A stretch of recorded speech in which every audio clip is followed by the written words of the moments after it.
Cheese Whiz has calcium that helps make your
ito, ang maglilingkod po sa atin sa ating service ay ang mga kababaihan po ng Olonga po Church.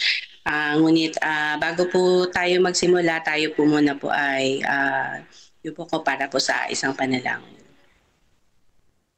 Amang umagang ito, Panginoon, kami ay lapit po sa inyo at muling nagpupuri at sumasamba sa inyong dakilang pangalan. Kami po ay nagpapasalamat sa panibagong buhay at lakas na inyong kaloob sa amin sa umagang ito at sa araw ng Sabat na inyo pong muling pinagkaloob sa amin. Kami pong hinihiling, Ama, sa oras na ito, nawa ang inyong banal na presensya, ang aming pong maranasan at ang pangunguna po ng banal na spirito ang maranasan ng mga maglilingkod sa umagang ito. Gayun din po ng mga makikinig. Patawarin niyo po kami sa aming magawang kasalanan, Panginoon, sa banal na pangalan namin, Panginoong Hesus. Amen. Amen. Amen. Ang inyo pong lingkod, mag-host ngayong umaga ay si Sister Gemma Olsen po. At pagkatapos ko po ay magkakaroon po tayo ng Bible reading na pangungunahan po ni Sister Lynn Kitangon. At ang kasunod po ay ang morning devotional, Lest We Forget, na pangungunahan naman po ni Sister Del Ferry. At narito na po si Sister Lynn. Good morning po. Para po sa ating Bible reading, narito po ang aklat ng mga bilang, Kabanata 12. Si Miriam ay nagkaketong. Sina Miriam at Aaron ay nagsalita laban kay Moises dahil sa babaeng kuisita na kanyang napangasawa. Sapagkat talagang nag-asawa siya ng isang babaeng kusita. At kanilang sinabi, ang Panginoon ba'y nagsasalita sa pamamagitan lamang ni Moises? Hindi ba nagsalita rin naman siya sa pamamagitan natin? at narinig ito ng Panginoon. Ang lalaking yang si Moises ay napakaamo, higit kaysa lahat ng lalaki sa ibabaw ng lupa. At sinabi agad ng Panginoon kina Moises, Aaron at Miriam, lumabas kayong tatlo patungo sa toldang tipanan, at silang tatlo ay lumabas. Ang Panginoon ay bumaba sa isang haliging ulap at tumayo sa pintuan ng tolda, at tinawag sina Aaron at Miriam, at sila'y kapwa lumapit. At kanyang sinabi, pakinggan ninyo ngayon ang aking mga salita. Kung mayroon sa gitna ninyo na isang propeta, akong Panginoon ay magpapakilala sa kanya sa pangitain at kakausapin ko siya sa panaginip. Ang aking lingkod na si Moises ay hindi gayon. Ipinagkatiwala ko sa kanya ang aking buong sambahayan. Sa kanya'y nakikipag-usap ako ng harapan, ng maliwanag at hindi sa malabong salitaan. At ang anyo ng Panginoon ay kanyang nakikita. Bakit hindi kayo natakot na magsalita laban sa aking lingkod na si Moises? Ang galit ng Panginoon ay nag-alab laban sa kanila at siya'y umalis. Nang ang ulap ay lumayo sa tolda, si Miriam ay naging ketonge na kasimputi ng niebe. Tiningnan niya si Aaron, si Miriam at nakita na ito'y ketonging.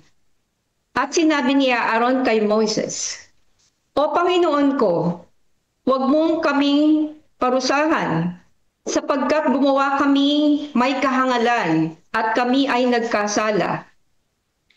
Huwag mong itulot sa kanya, isinasamo ko sa iyo na maging parang isang patay na naaagnas ang kalahati ng kanyang laman paglabas sa tiyan ng kanyang ina.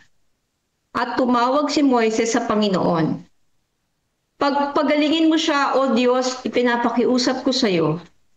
Sinabi ng Panginoon kay Moises, kung siya'y niluruan ng kanyang ama sa kanyang mukha, hindi ba niya dadalhin ang kanyang kahihiyan ng 7 araw?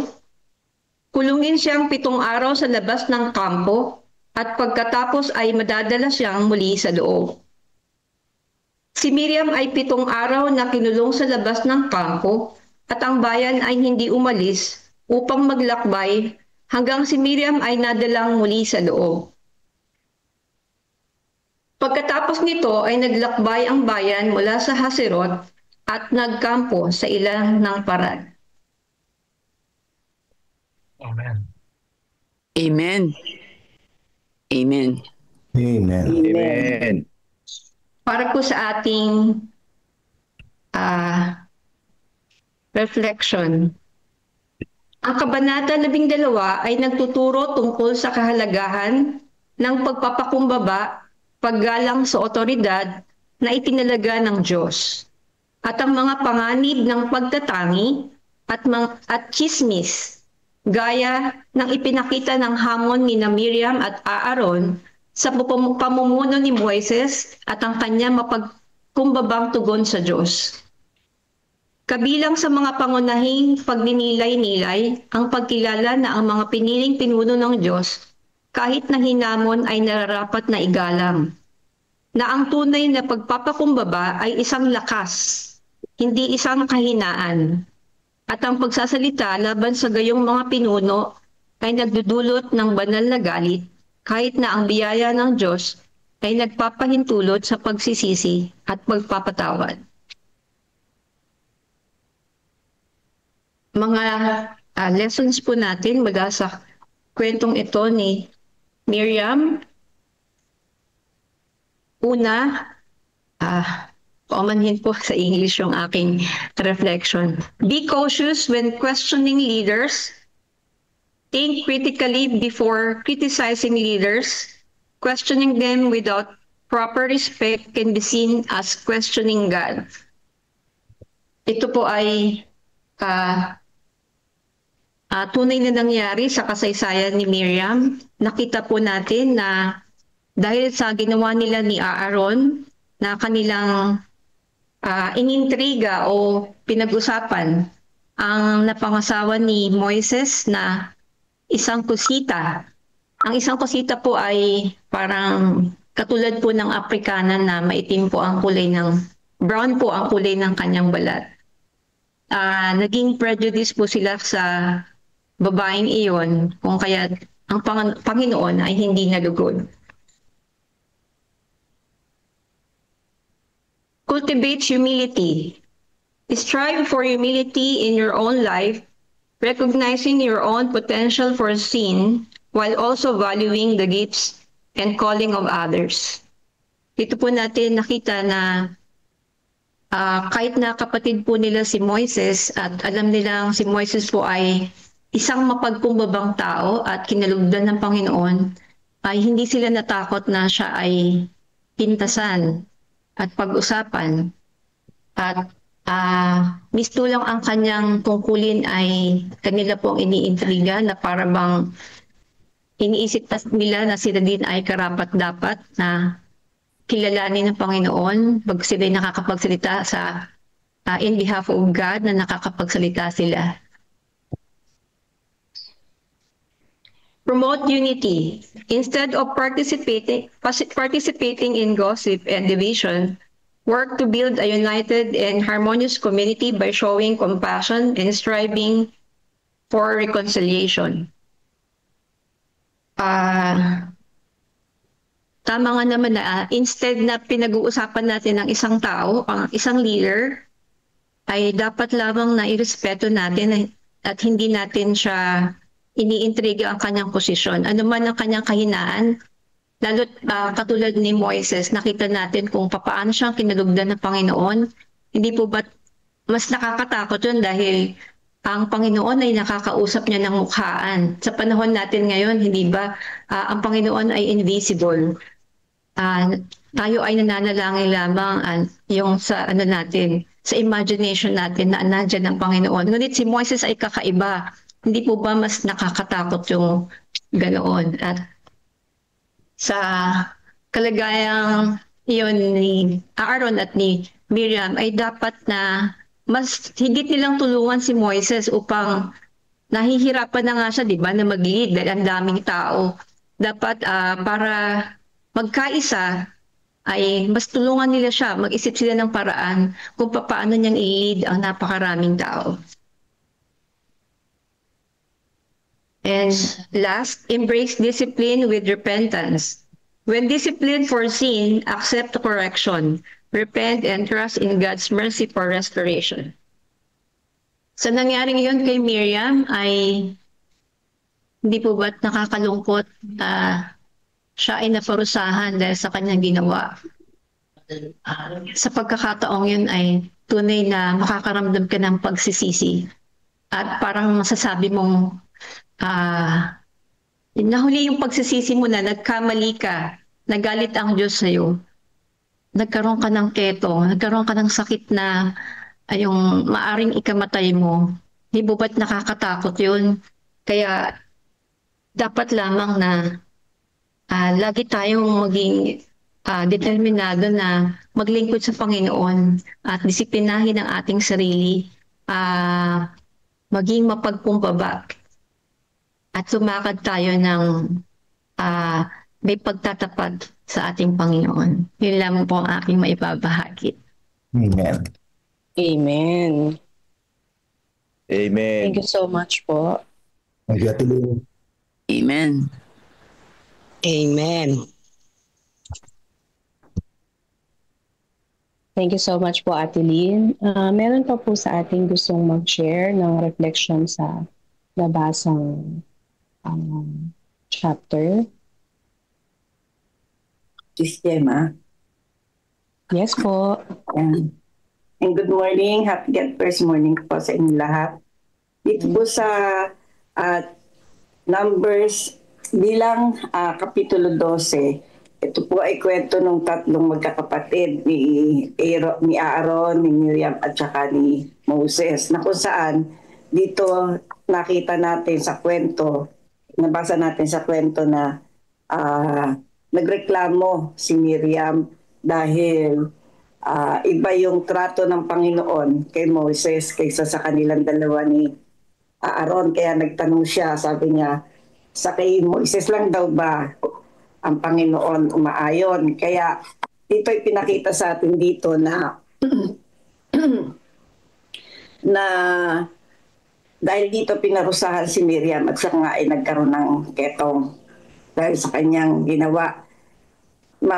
Yung nakita ko ditong lesson ay yung inggit at pagmamataas.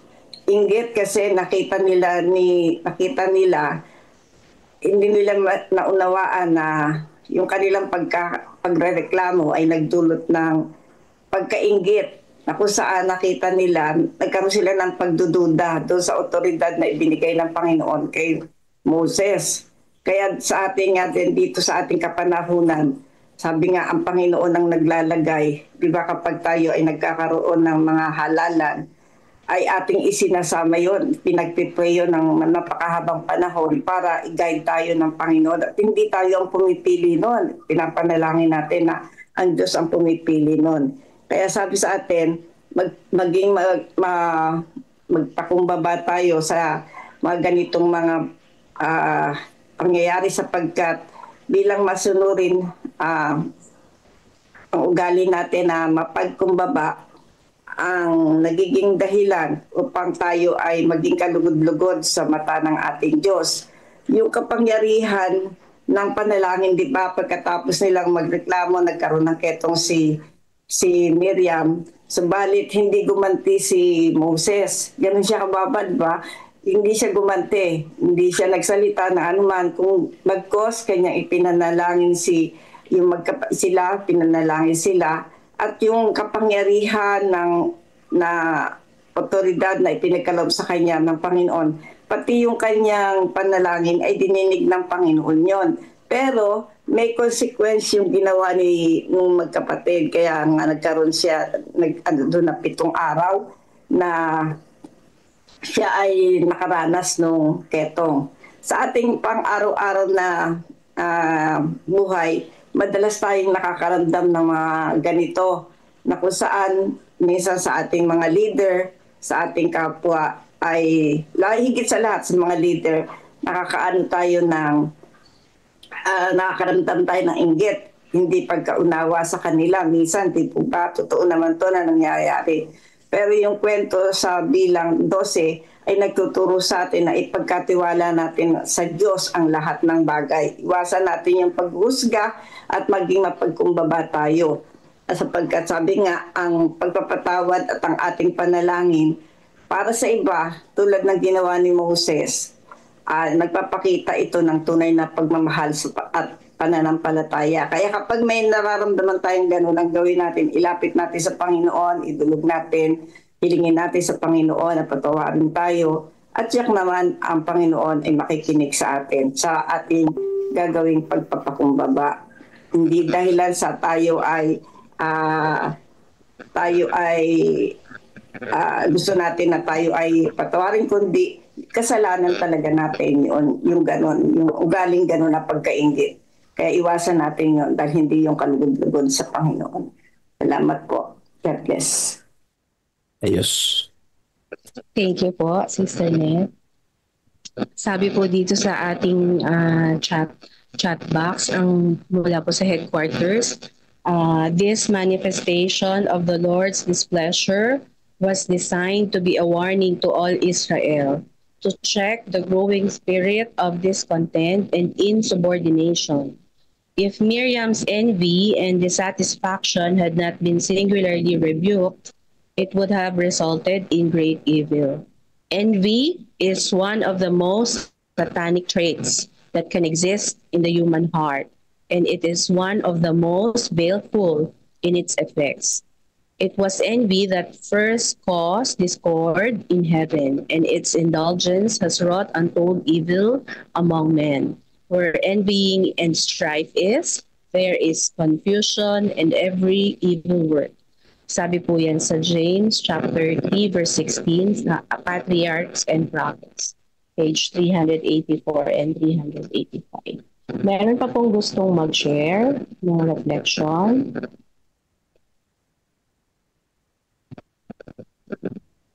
Sabat sis. Good morning po sa lahat. Sa akin po siguro, reflection ko yung verse 3, no? Although nabanggit na rin ni Mami Ness, yung pagiging humble, no? Yung mapagkumbaba si Moises, no? Hindi siya nag-retaliate. Sabi po dun sa verse 3, si Moises ay lalong maamo kaysa lahat ng tao sa ibabaw ng lupa, no? May pagkakataon siguro na po pwede siyang umangal or magalit or sumagot, no? Pero hindi po yun ang ginawa niya. Hindi siya lumaban, hindi siya nagdepensa, no? Pero ang nangyari, mismo ang Diyos ang dumipensa para sa kanya, no?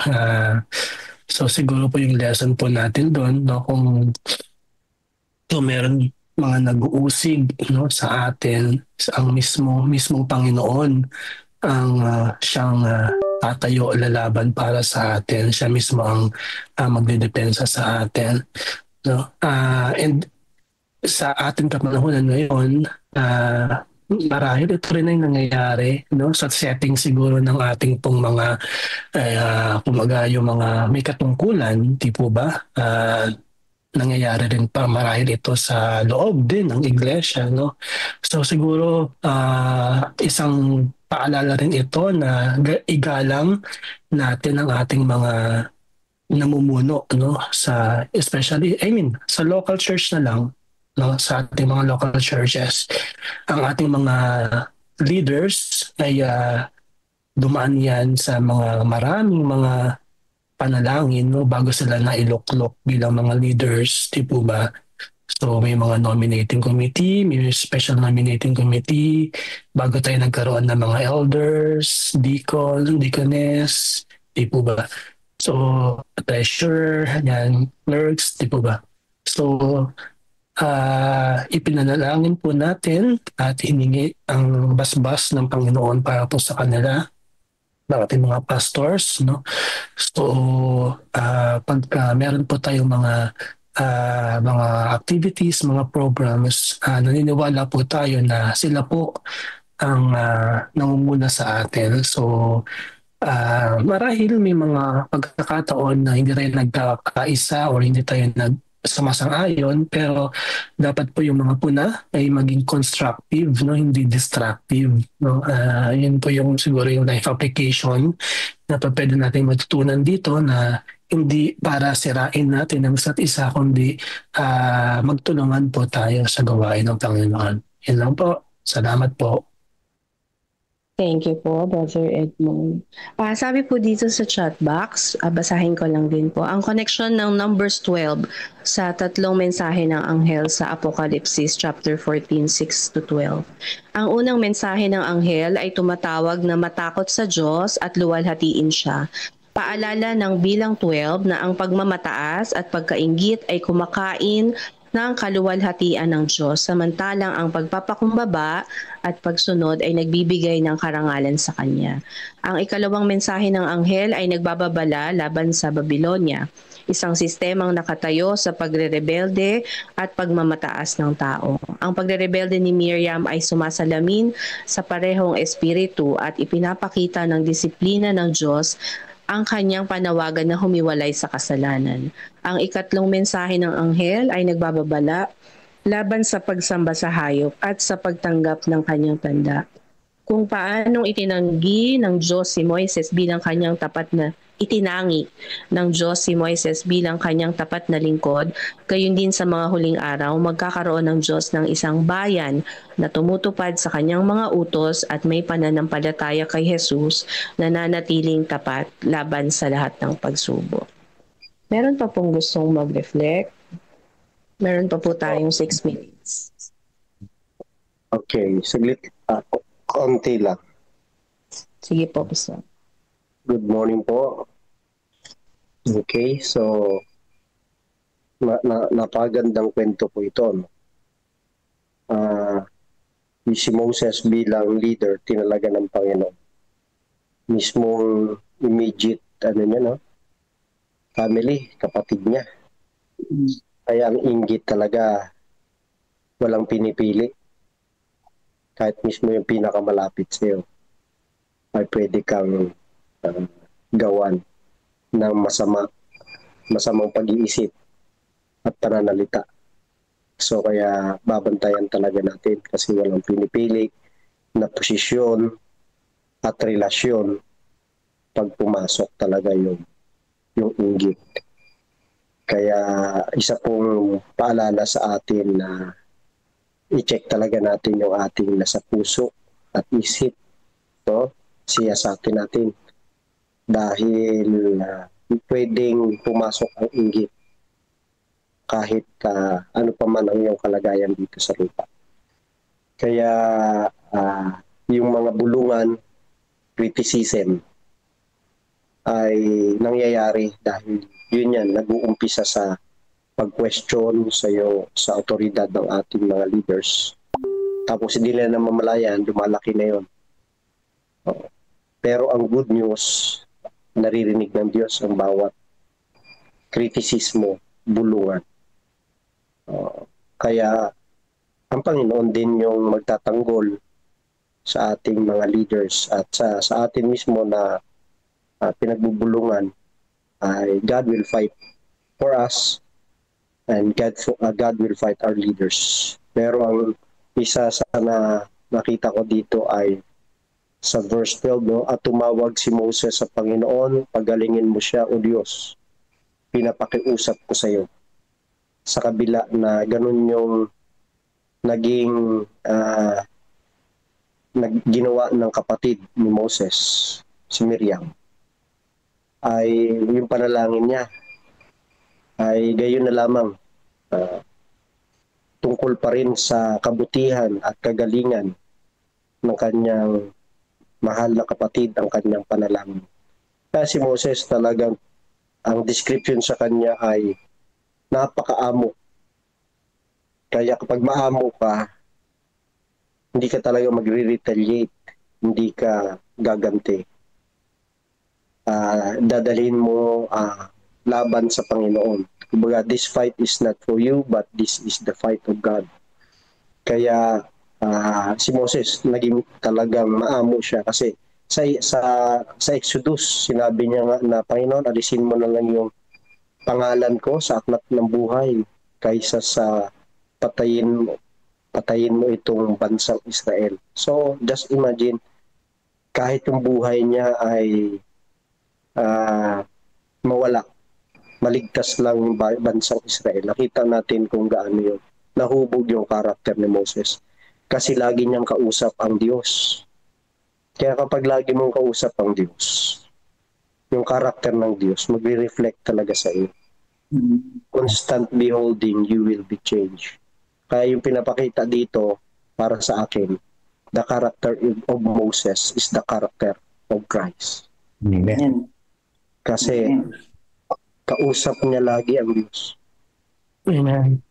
Kaya pagkausap natin lagi ang Diyos, ngayon, ipapanalangin natin kahit nagalit sa atin, yung panalangin pa rin natin ay pagpapala para sa kanila. Amen. Amen.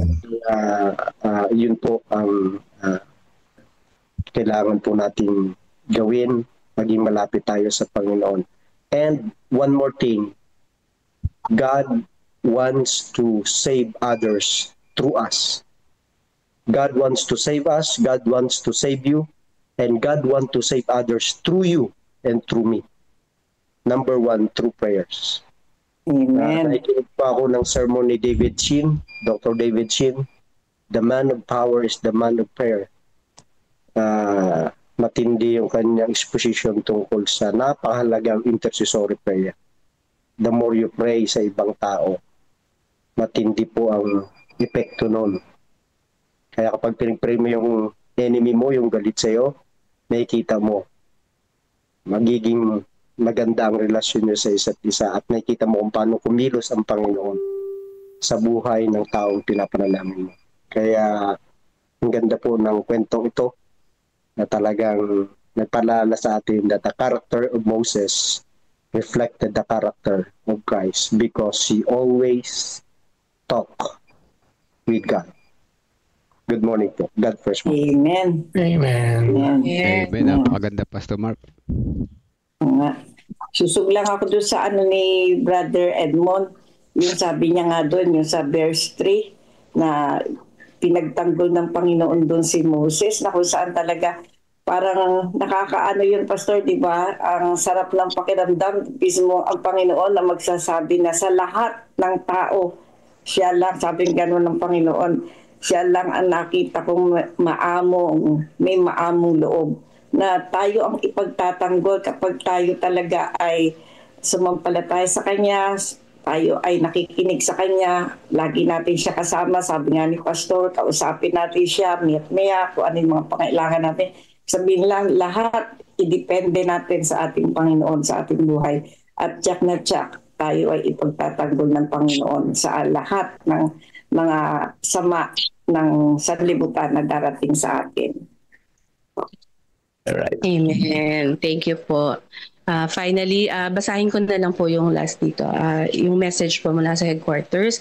Fellow spiritual leaders, if you believe the Lord has chosen us, let us remember this story. The Lord will vindicate and He will fight for us. Don't fight back with evil.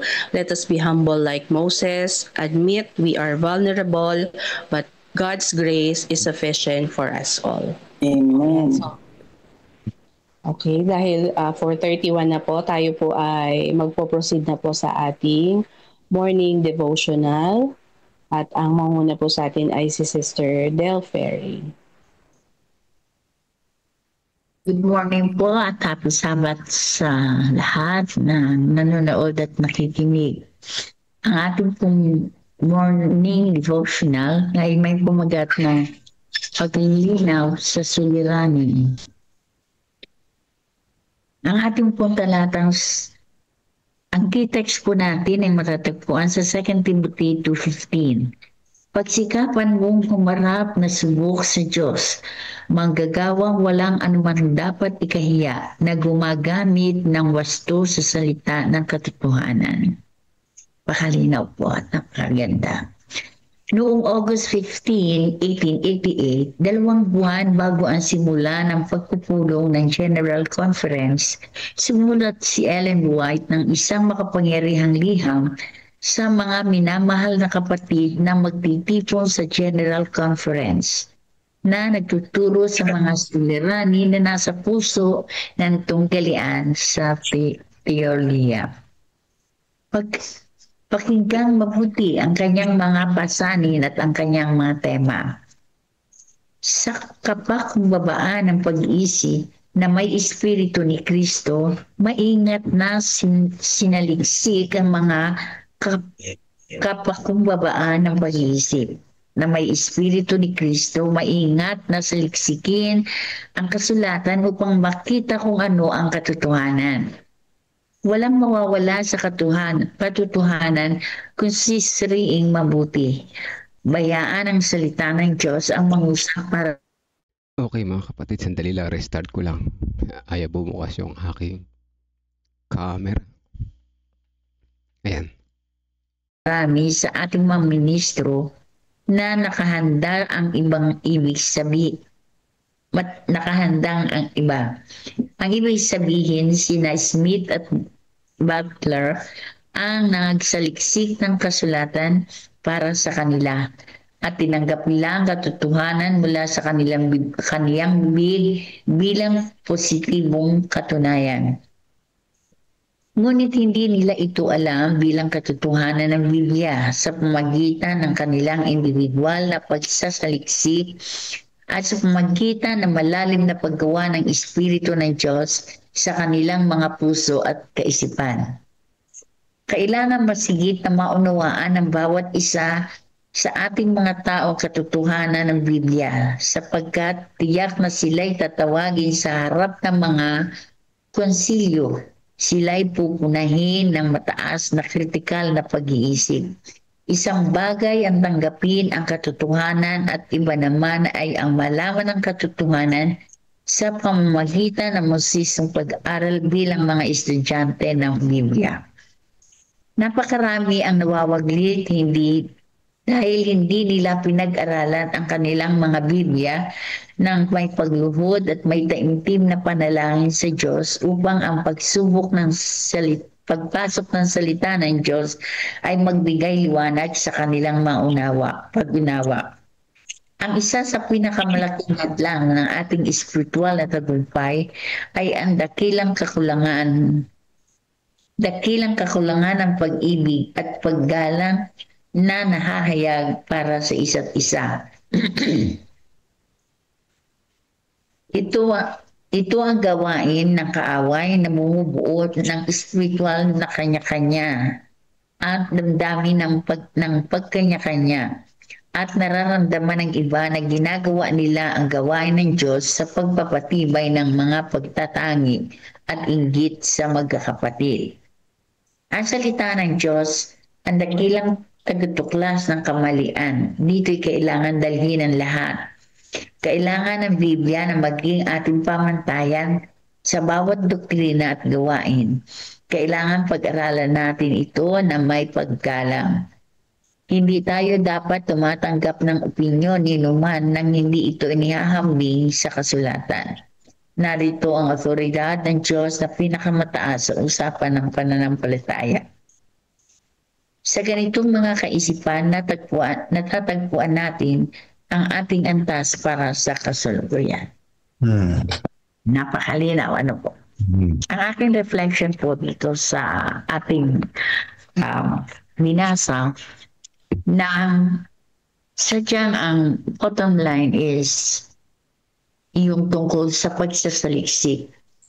Alam po natin ang pagsasaliksik ay kakaiba sa pagbasa.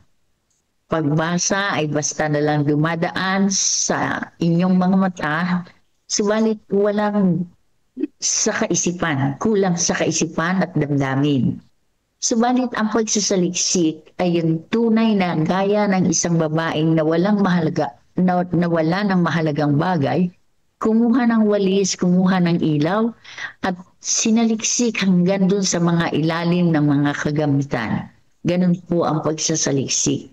So noong mga panahon noon ng Ellen White, may mga nangunguna sa iglesia na inihalimbawa itong si Smith at si Buckler, na siya mismo ang nagsasaliksik sa banal na kasulatan at pagkatapos ay kanyang nire-relay sa mga kapatid. Sila ay naniniwala sapagkat alam nila na ang mga taong ito ay sadyang matatalino at masisipag magsaliksik. Subalit ang sabi nga ng banal na kasulatan, hindi tayo dapat umasa sa ibang tao na magbigay ng patotoo tungkol sa ating hinahanap na paglilinaw sa mga suliranin. Alam po natin na ang Biblia ang siyang magbibigay sa atin ng kaliwanagan sa mga bagay na ating hinahanap. Sapagkat pagdating ng panahon na alam natin na history repeats itself, nagdarating tayo sa punto na haharap sa mga konsilyo at sila ay magtatanong. Let's say for example, ang kanilang itatanong, bakit ang araw ng Sabat ay dapat ipangilin? Ikaw na nagkulang sa pagbabasa at pagsasaliksik ay wala kang masasabi sapagkat ang banal na espiritu ay walang ipapaalala sa iyo sapagkat hindi ka nagbasa ng salita ng ating Panginoon. So kinakailangan po natin na sa ating panahon ngayon na maluwag, kailangan natin saliksikin ang banal ng salita ng ating Panginoon. At pagsikapan nating pag-aralang mabuti upang tayo ay maging ay matalino sa pagsagot sa kaalaman ng Biblia. Na ang Bibliang ito ay aalisin na para sa atin at hindi na ito ating mababasa pa, huli na. Ngayon po ang panahon ng pagbabasa at pagsasaliksik ng kanyang banal na salita. Ang malaking hadlang sa espiritual na tagumpay ng dakilang kakulangan ay ang pag-ibig at ang paggalang sa isa't isa. Marami sa mga iglesia na marami sa mga iglesia na hindi ginagawa ang mga nararapat gawin na ituro sapagkat ang kaaway ay laging sabi nga sa 2 Peter 5:8, para siyang leon na umuungal na humahanap ng kanyang masisilo. Madali po siluin ang mga tao na hindi nagsasaliksik ng banal na kasulatan sapagkat wala silang tibay, wala silang hindi sila makatatayo ng matibay sa pagdating ng pagsubok, sa pagdating ng mga suliranin. Alam po natin na ang gawain ng Espiritu ay yung pagkakaisa. Subalit ang kaaway ay yung gumagawa ng kanya-kanya. Bahala ka na sa sarili mo. Walang pag-ibig, walang mga pagmamalasakit sa iba na kinakailangan na yun ay ang makita sa atin. Ang salita ng Diyos ay dakilang tagatuklas ng kamalian. Dito po natin makikita ang sabi nga sa tulak nagkakamali sa John 5:39 na sinasabi saliksikin mo ang kasulatan sapagkat naroon ang buhay na walang hanggan. Paano yung malalaman na may buhay na walang hanggan? Sa comments, sa magazine, sa newspaper? Hindi po. Ito po ay nasa loob ng Biblia na atin pong saliksikin ng mabuti ng malalim upang ito ay ating maikapamuhay. Ito ay magiging pamantayan ng bawat doktrina na kailangan natin pag hindi tayo dapat tumatanggap ng opinyon sa iba. Mga kapatid, kahit pastor, kung wala po ang mga nakikinig ng mapa na ito ang mapa ng Biblia na totoo ang sinasabi ng pastor, hindi po dapat tayong maniwala.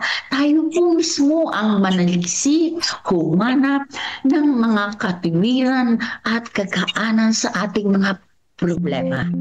Hindi po tayo aasa sa iba na baka ang sabihin sa puti ay maging itim. Marami po tayo mga kaibigan sa labas na hindi sila pinagagamit ng Biblia. Bakit? Kasi meron silang pamantayan na ang sasabihin lamang ng pastor nila ang kanilang paniniwalaan. Marami po ang naliligaw.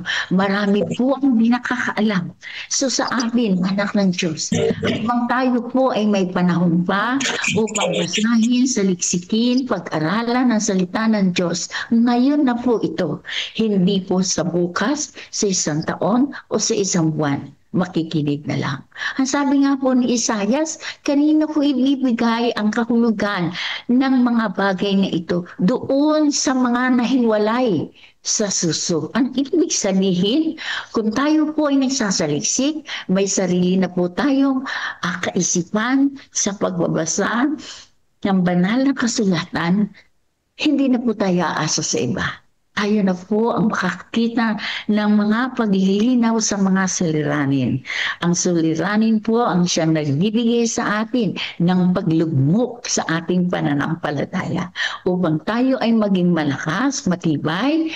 Ang sabi nga, put all the armor of God so that we may able to stand against the scheme of the devil. Mga kapatid, para sa akin, nais ko pong saluuhin lahat ang banal na kasulatan sapagkat sa ating mga pangangaral ay maraming mga tanong. Ano ang maisasagot natin? Hahanapin? Ay dito, tapos sa kaliwa ay hindi dito. No, hindi magiging effective ang ating pag-aaral. So kinakailangan natin pong magbasa, magsaliksik upang ang karunungan ng Panginoon ay ibibigay sa atin sapagkat may pangako siya sa James 1:5. Kung tayo ay nagkukulang sa kaalaman, ang sabi niya ay bibigyan niya tayo ng kaalaman. Ay anong kaalaman ang ibibigay po sa atin kung hindi tayo nagbabasa ng banal na kasulatan? Ay, tatahimik tayo. Ganun ba? Ay sige, tatanungin ko muna sa pastor namin. Pastor, ikaw na nangangaral? pastor ang hahanapin mo. Why not the Bible? Bible, Bible alone. Hindi po tayo aasa sa iba.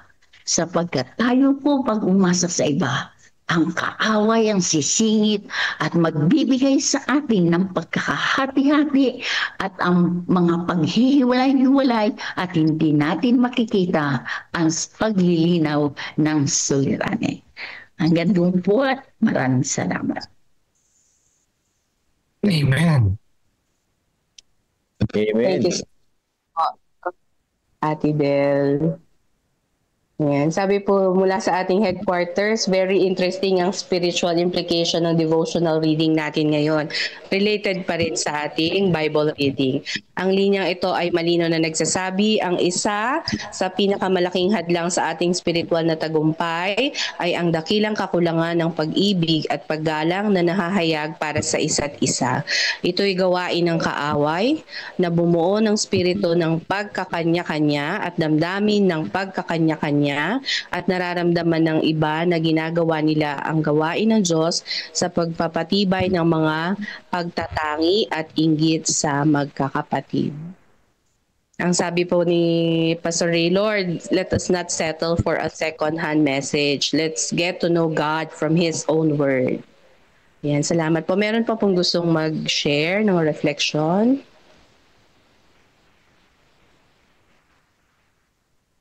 Sister Gemma, Po, Pastor. laban. Nag-ingat. Sinibigyan din po tayo dito sa ating reading ng babala na huwag tayong basta-basta nakikinig ng mga sariling pag-aaral at opinion ng iba kahit nasa loob ng church.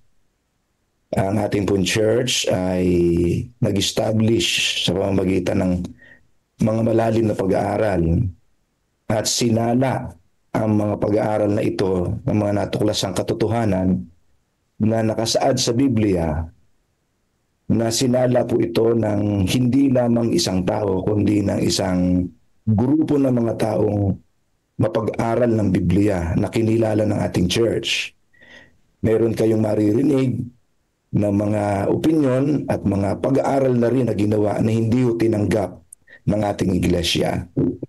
Doon ho tayo mag-settle, mga kapatid. Huwag na muna po kayong magpunta sa iba't ibang turo na hindi po natin napag-aralan yung sarili nating turo. Maliligaw po tayo, mga kapatid. Kaya kung meron po tayong disiplina na pinag-aaralan natin ng Biblia, which is very, very good, mga kapatid, yun po yung ating pong ni-encourage sa atin. Personal nating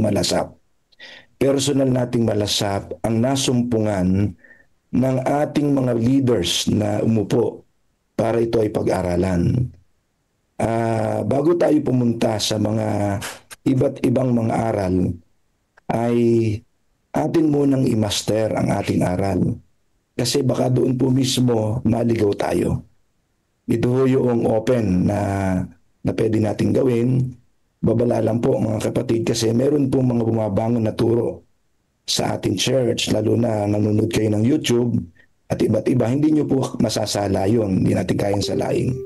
If in case meron po kayong nasumpungang bagong liwanag sa palagay ninyo, ilagay po ninyo sa tamang lugar ang pag-share.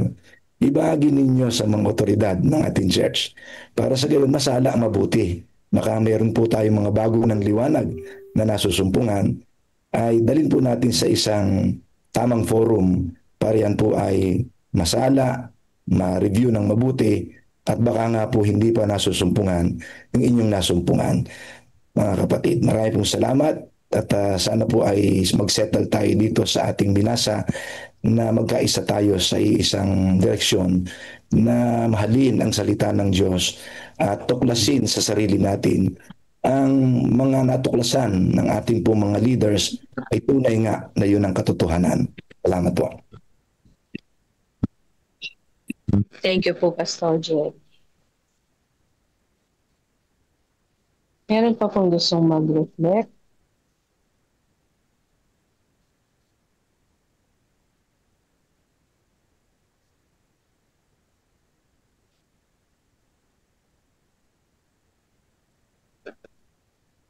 Masahin ko lang po yung kay brother, message ni Brother Rizalino Erilia. Ang sabi po niya, an idle mind is Satan's workshop. So we do not rely on AI technology, research sermon, search for ourselves. At personal Bible study is a must.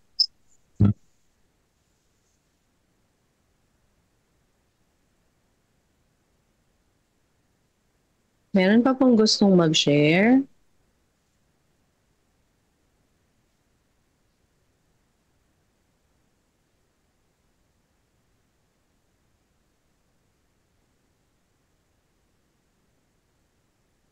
Walang nagsishare. Pwede po ba?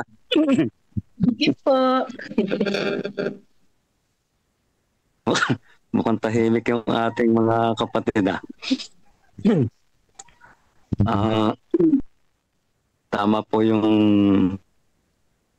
sinabi nung nag-rebat sa kanina na kahit anong ganda nung narinig natin sa ating mga leader, sa ating mga pastors o doon sa mga nagpipreach,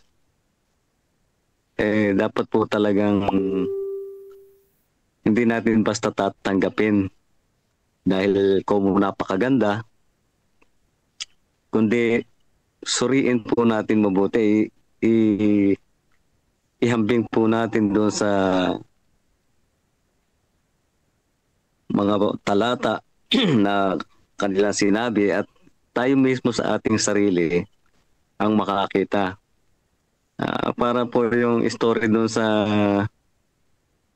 Samaritan woman, sabi ng mga tao na ngayon na kami naniniwala dahil kami mismo ang nakarinig, hindi dahil doon sa sinabi lang ng babaeng Samaritana na nakausap ng ating Panginoon. So sana po ganun din po tayo, na hindi tayo basta maniniwala kaagad dahil maganda yung sinabi ng kapatid o ng ating mga leader, kundi mismo tayo sa sarili natin ang dapat makabasa at yung Holy Spirit naman ang mag-guide sa atin kung ano talaga yung tama. Sabi nga, Bible is speak for itself. Ilan po at happy God first morning. Amen. Thank you po.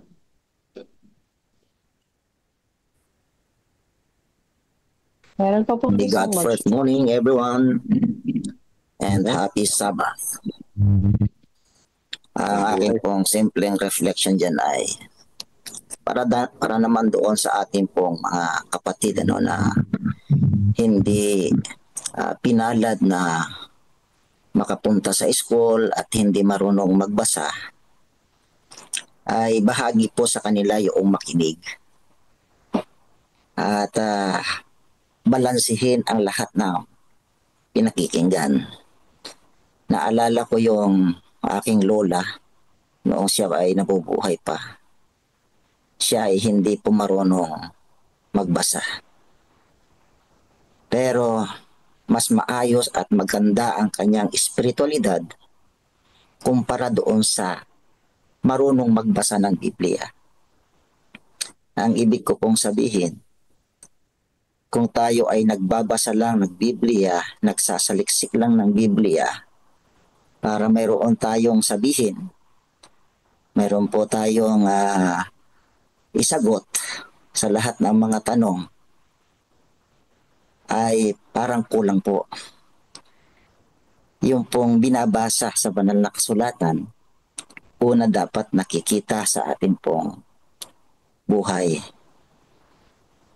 Iba po kasi yung kahulugan na kaya mong ipagtanggol yung doktrina mo sa pamamagitan ng teorya o karunungan na mayroon ka, kaysa doon sa kaya mong kumbinsihin ang taong maniwala kay Kristo sa pamamagitan ng buhay mo na nailublob sa salita ng ating Panginoon. So, makikita po natin sa mga sinulat ni Ellen G. White, lagi po niyang dinadala ang lahat ng mga ministro, sa usaping magkaroon ng malalim na espiritu at relasyon kay Kristo. Yun po yung pinakamahalaga doon, mga minamahal na mga kapatid. Tama po na tayo ay talagang manghawak sa pananampalataya at paniniwala natin bilang mga Seventh-day Adventist. Tama po yan na dapat kabisado po natin yan. Mag-focus tayo dyan bago sa ibang mga usapin, ang doktrina ng ibang pananampalataya. Pero gusto ko pong i-reflect sa ngayong umagang ito na habang nagiging kabisado ko yung doktrina ng iglesia, dapat mas nagiging malalim naman yung relasyon ko sa ating Panginoong Hesukristo. Alam po ba ninyo, mga Eskrib at Parisiyo, mga kapatid, kabisado po nila ang Biblia. Pero wala silang malalim na relasyon sa ating pong Panginoong Hesukristo. At ang lahat yon ay sinansalo ni Jesus bilang isang ugaling mapagpaimbabaw lang. Kaya nga mga kapatid, kung mayroon pong unang natututo at napapalapit sa ating Panginoong Hesukristo samantalang nalalaman natin ang doktrina ng ating iglesia, ay tayo naman ay mas lalong napapalapit sa ating pong Panginoong Hesukristo sa pamamagitan ng kanyang salita. Happy God First Morning and happy Sabbath po. Amen. Napakaganda yung sinabi ni Pastor. Pwede pong magdagdag? Sige po. Tama yung sabi ni Pastor Joey. Kanya, hindi po ba nabasa natin doon sa Revelation ba yun? Mapalad yung bumabasa, nakikinig, at tumutupad. hindi lang basta nagbabasa. Dapat talaga ay makita yung ating spiritual o yung ating relasyon sa Panginoon ay mas lalo lumalalim at lalo tayong nagiging mapagpakumbaba katulad ng ating Panginoon na kahit siya yung Diyos ay iniwan yung langit. So sa atin bilang mga mananampalataya, dapat talaga makita sa karakter ng bawat isa yung karakter ng ating Panginoon habang tayo nagbabasa, kasi ibig sabihin nun ay isinasakabuhayan o inya-apply po natin yung ating mga katotohanang nababasa. Yun lang po at happy God's First Morning. Amen. Thank you po. Nagtataas po ng kamay si Brother Donnie Ilustre. God's First Morning po. Ako po ang naintindihan ko talaga ay ganito. The more we read the Bible, the more we know about God. The more we know about God, the more we love Him. The more we love Him, the more we become closer to Him. The more we become closer to Him, the more we become like Him. At ang katibayan po no, now we are becoming like Him, the more we are becoming compassionate sa ating kapwa. Kasi tatama po yun eh, yun po bang maraming magagaling alam niyo po yun na magdepensa ng pananampalataya. Maraming magaling pong magsalita sa pulpito. Kaya ako po nasasabi yun kasi naging karanasan ko po naging ganun po ako na ang galing-galing ko pong magsalita sa pulpito pero nakakayaman ho, pero mismo po dumating po ako sa punto na aking buhay na mismo aking mga anak ay nasasabihan po ako na, Daddy, ang galing mo magsalita sa pulpito pero ang buhay mo ay salungat naman sa sinasabi mo. Naging karanasan ko po yun. Kaya kasi nga po alam ko po yung buhay na walang hanggan pero hindi ko po pala kilala yung nagbigay ng buhay na walang hanggan. Kaya na-realize ko po yun na kailangan pala ang talagang habang nagbabasa tayo ng Biblia, yun nga po, lalo na rin nakikilala ang Diyos. At habang nakikilala natin ang Diyos, ay lalo tayong nai-inlove sa Kanya.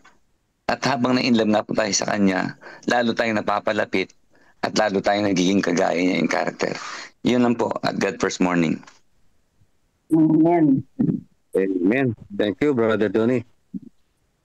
Thank you po. Brother Edmund, may pinababasa si Brother Mose.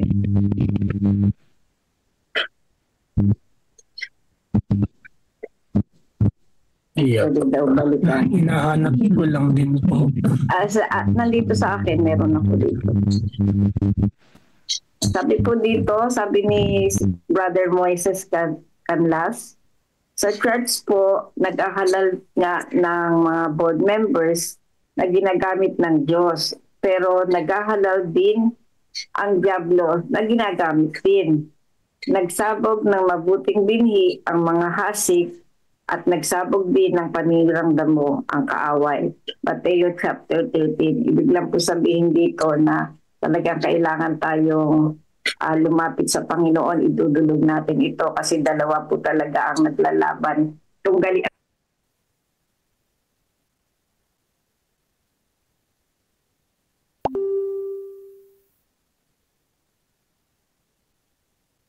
Check.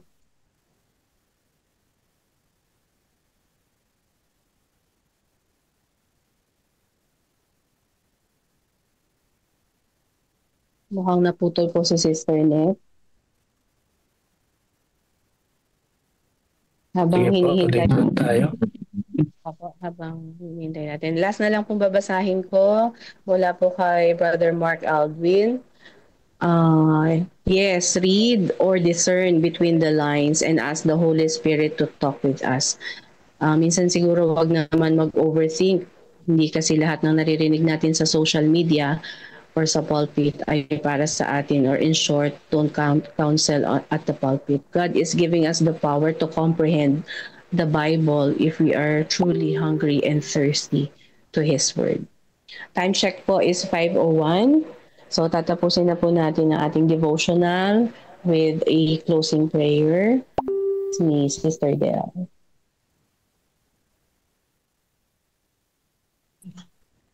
Sa araw na ito, sa oras na ito, Ama naming banal, marapat lang na kami ay magpuri sa inyo sa pinakamataas na pagpuri sapagkat kayo ay Diyos na buhay. Diyos na nakaririnig ng lahat naming karaingan, lahat naming kahilingan. Sa oras na ito, Ama banal, buksan ng mga puso't kaisipan namin, ang mga narinig at ang nabasa ay maitanim na malalim sa aming puso't kaisipan. Nais namin, Panginoon, na lumakad na kasama niyo gaya na Enoch. Nais namin, Panginoon, na makarating din dyan sa langit na bayan. Kaya nga po ang aming tanging pakiusap ay huwag alisin ang aming pangalan sa aklat ng buhay. Subalit kung kinakailangan, Ama, gaya ng sinabi ni Moses, alang-alang sa mga tao na ilalapit sa inyong paanan, alisin ang aming pangalan. Panginoon, nais namin na lumakad na ayon sa inyo. Nais namin, Panginoon, na mag-reflect sa amin ang buhay ng aming Panginoong Jesus. Ang kapakbabaan, ang kaayusan, at ang kaamuan. Sa aming mga makasalanan, Ama, ay nangyayari pa kami ay magkasala sapagkat kami ay nasa lugar at nasa mundo ng makasalanan.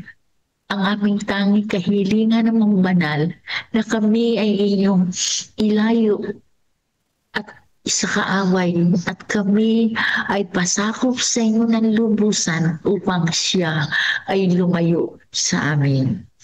Ama, gaya po ng aming nabasa at pinag-aralan ngayong umagang ito na ang pagsasaliksik sa inyong banal na salita ang siyang magbibigay sa amin ng katatagan ng aming pananampalataya. Maging ang kaaway ay hindi mahalap sapagkat ang sabi nga, if God is with us, who will be against us? Lord, tulungan niyo po kami. Tabnan niyo po kami sa aming mga kamay. Sapagkat kung kami ang hahawak sa inyo, baka kami ay madubilas. Tulungan kami na makatayo ng matatag. Tulungan kami na magkaroon ng pag-ibig sa bawat isa. Alisin namin ang mga inggitan, ang mga damdamin na nagdadala at nagpapasan ng mga mabigat na pasanin na hindi kami makapag-focus o makatingin sa inyo. Sapagkat kayo lamang ang tanging dapat namin tingnan, dapat namin sundin ang inyong mga yapak. Tulungan kami, Panginoon, na sa aming pagsasaliksik ng inyong banal na salita, na ang banal na Espiritu ang siyang magbigay sa amin ng kaalaman at karunungan, sapagkat kami ay nagkukulang sa kaalaman, Panginoon. Subalit kung kayo ang aming magiging kasama, ang sabi nga po sa Revelation 1:3, hindi lamang sa pagkikinig, kundi sa aming pagbabasa at aming gayahin o tularan na ang aming mga ipinangangaral ay makita sa aming buhay. Tunay, Panginoon, na wala kami magagawa sa aming mga sarili sapagkat kami po ay mahina.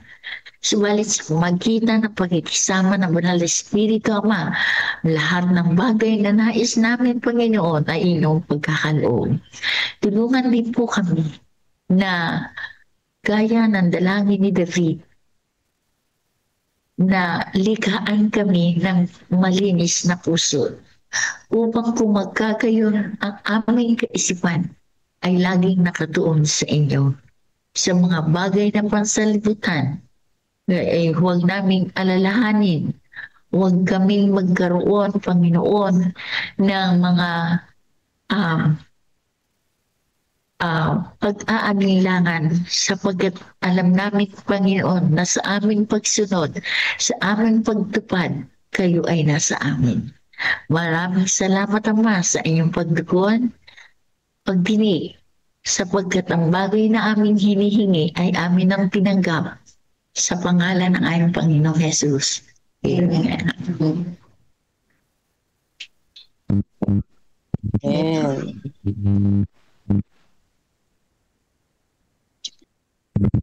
Amen.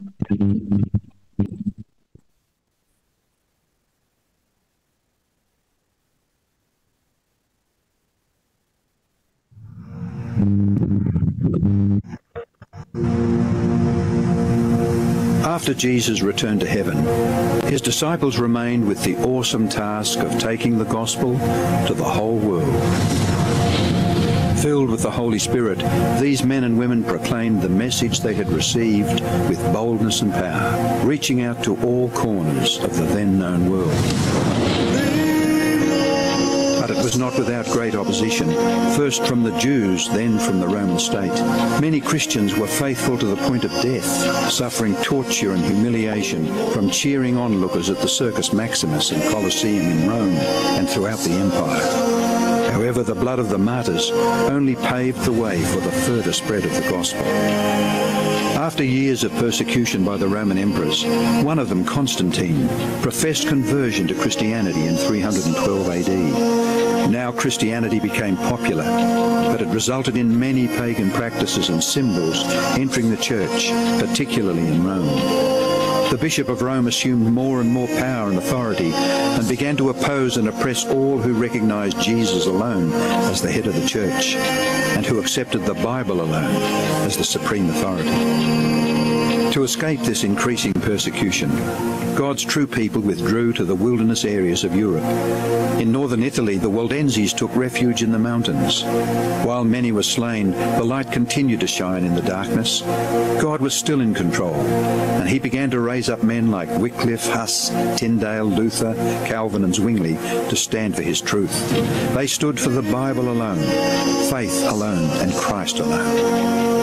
In 1798, in fulfillment of Bible prophecy in the book of Daniel, the religious and political supremacy of the Roman Church was temporarily reduced when General Berthier removed Pope Pius VI from his throne. Consequently, in the decades that followed, there arose a great awakening of interest in the prophecies of Daniel, and many were convinced Jesus was soon to return. In the United States, the Baptist preacher William Miller was joined by hundreds of other preachers in their expectation of the return of Jesus in 1844. However, when Christ did not return in 1844, further Bible study led a small group to discover that Christ's ministry in the heavenly sanctuary was an explanation for their great disappointment. They discovered that the Bible taught that the seventh day was the Sabbath that Jesus had set aside for his people. Slowly they came to understand that their mission was to preach the three angels' messages of Revelation 14. Their goal as Seventh-day Adventists was to preach with power the everlasting gospel and to prepare the world for Christ's return. More than 160 years have now passed. Years that have brought 2 world wars, numerous military campaigns, financial depressions, the rise of atheism and secularism, as well as a booming world population, with natural disasters increasing in frequency and intensity. Today, the Church's mission and message is more relevant and urgent than ever in its history. Jesus is coming soon, and the world must be warned. Prepare to meet your God.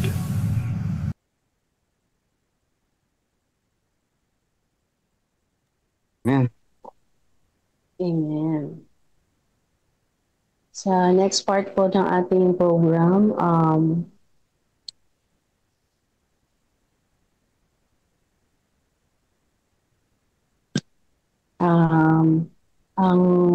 treasurer po ng Olongapo Church ay may ipresent na report about sa COP at magkakaroon po tayo ng testimony mula po kay Sister Jocelyn Eder. And then after that ay magbabasa po ng Councils on Stewardship si Sister Paina Jedi Pantoja at ang maglilid po sa ating acts of prayer ay si Sister Erlinda Kitangon at si Sister Jocelyn Eder.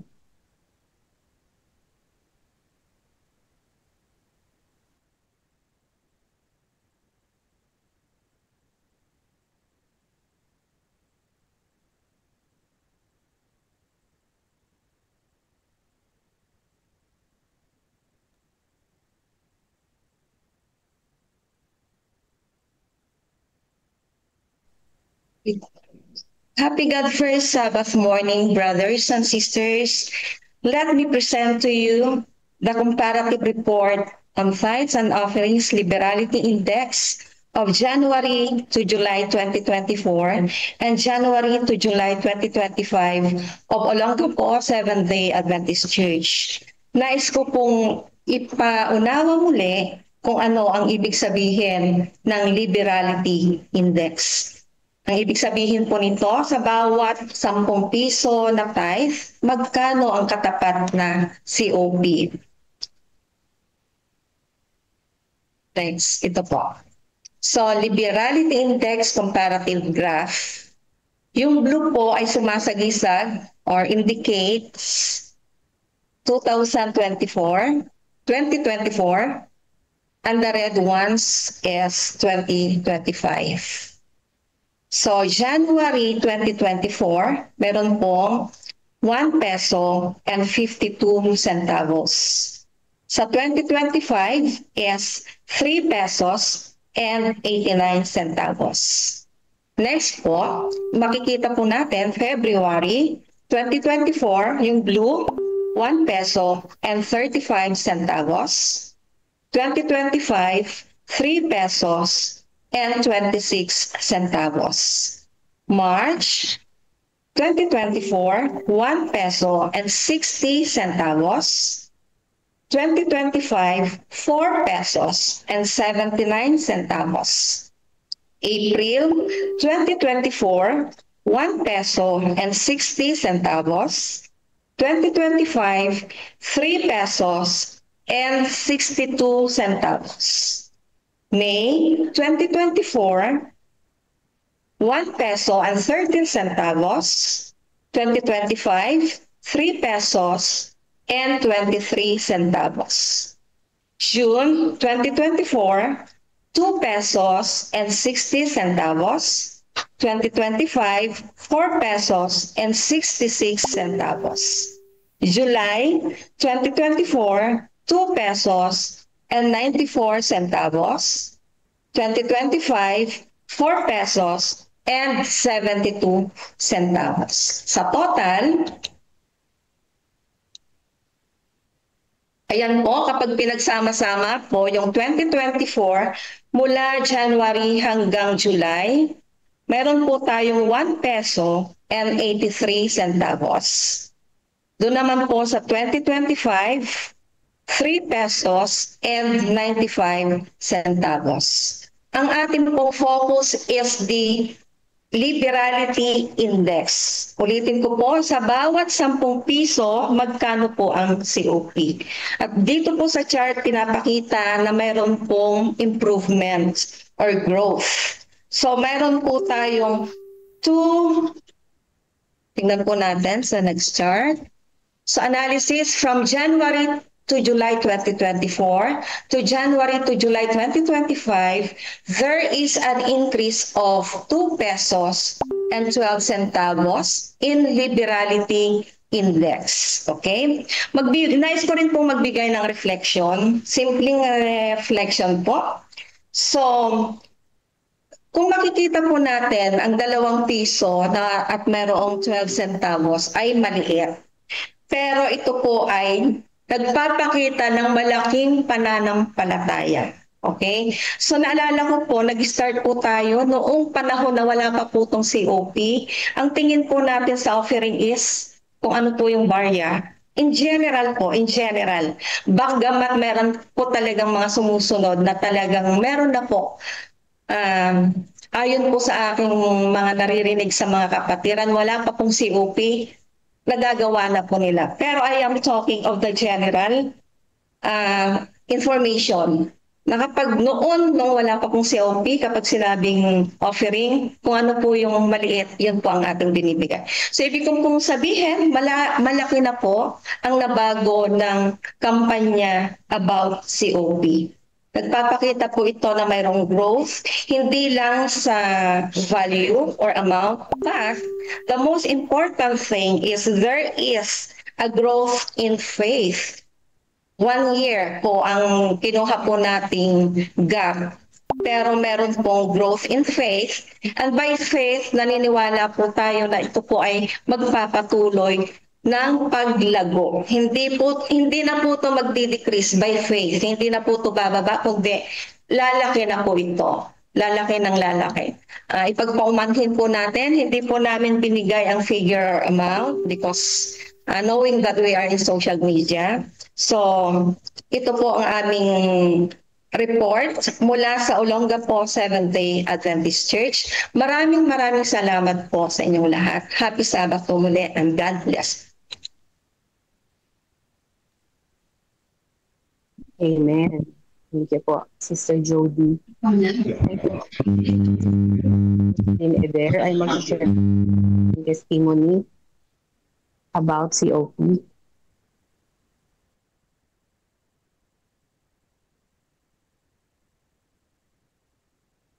Happy God First Morning po mga kapatid and happy Sabbath. Ang bahagi ko po ngayong umaga ay magkakadog po ng maikling testimony regarding po sa COP. Akin pong susundan ang mga guide questions. Una po, ano po ang naging impact ng GFA sa inyong spiritual journey?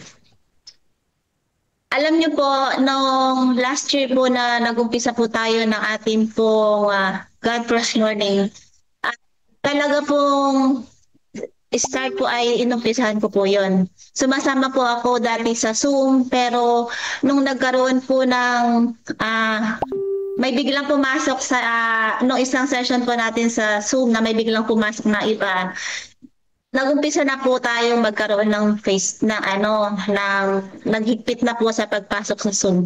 Pero dahil nga po out of version na po yung aking cellphone, ay hindi na po ako nakapasok sa Zoom. Instead, sa FB Live na lang po ako talaga laging nanonood. Alam niyo po, naging bahagi na po ng aking umaga ang God First Morning. Hanggat talaga pong minsan nga po naka-alarm po ako talagang cellphone po ng 3:50, pero Sa tulong po ng Panginoon, sa gabi po bago ako matulog, sinasabi ko, Panginoon, pakigising po ako muli bukas ng maaga para sa God First Morning. Alam niyo po, hindi pa po nag-aalarm yung cellphone ko, nagigising na po ako. Purihin po ang Panginoon. Yun po yung aking spiritual journey. Number 2 po, ano na po ang nabuong commitment nyo sa pagiging tapat na katiwala ng Diyos, particularly sa COP? Dito po ay meron po ako ditong, nakita ko po ito sa aking buhok kagabi, bago ba ako natulog, hinanap ko po talaga to. Na ito po yung Diyos muna ako ay nangangako. Ito po ay nilagyan ko po ng printed name over signature ko po at ito po ay dated last January 6, 2024. Pero mga kapatid, ako po ay pinanganak sa isang tahanang Adventist. Ang aking pong mother ang naging malaking influence po para maging tapat po sa Panginoon sa pamagitan ng COP. Pero wala pa pong COP noon, kundi yung pagbibigay po ng tithes. At nakita ko po sa aking blue book, binalikan ko po yung blue book ko. Ito po yung nakita ko kasi yung isa pong blue book ko na wala, hindi ko na po alam kung saan ko nalagay. December 30 po, 2014, talaga pong nakita ko doon sa record ko kung ano po yung aking tithes, yun na rin po ang aking offering. Pero hindi ko pa po alam, kasi hindi pa po natin alam yung COP. Narinig ko lang po talaga ito nung last year nung nag-umpisa po tayo sa God First Morning. At sa tulong po ng Panginoon, ipinag-pray ko po talaga. Noong December 15, 2025, ay nagbigay po ako ng aking COP galing po sa aking 13-month pay.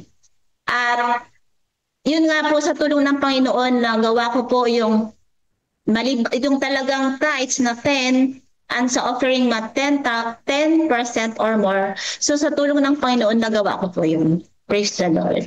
At dito po sa number 3, paano nyo naman po ito binahagi sa iba, haging sa local church?